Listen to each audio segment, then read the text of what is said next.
the important thing about media literacy is it's teaching kids to think critically about the information and the news that inundates their social media feeds and really surrounds their daily lives.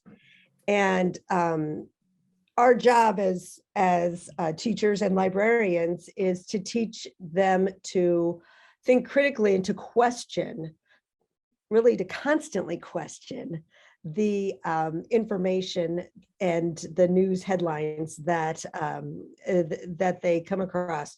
We realized, oh, wow, they're going to have information literally 24/7 at their fingertips.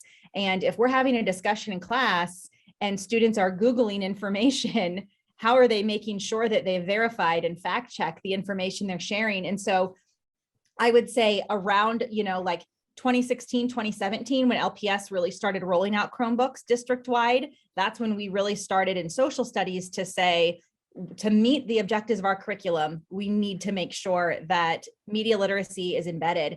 And then we, ended up being able to partner with Stanford History Education Group on a research study. And that's actually what the Wall Street Journal, that's kind of how we connected with them, is because they were actually doing a story on the Stanford History Education Group. And then they said, well, LPS Social Studies piloted these lateral reading lessons for us as part of the research study. And that was just kind of a perfect opportunity because we were prioritizing these media literacy skills in our classes.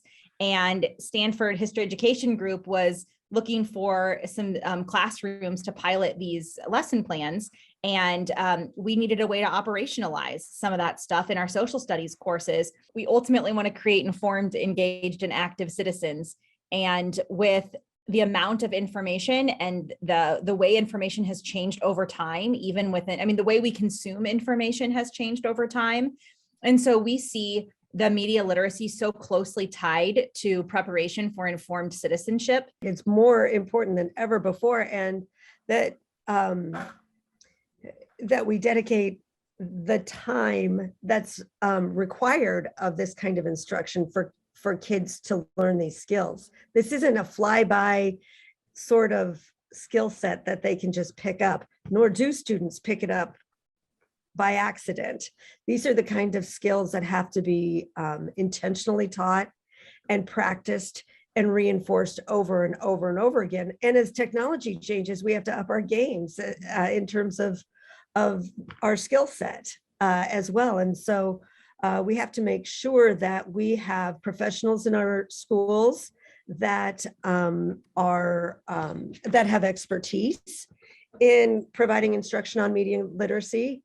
And we have to make sure that there's instructional time devoted to making sure our kids are fluent in their media literacy skills.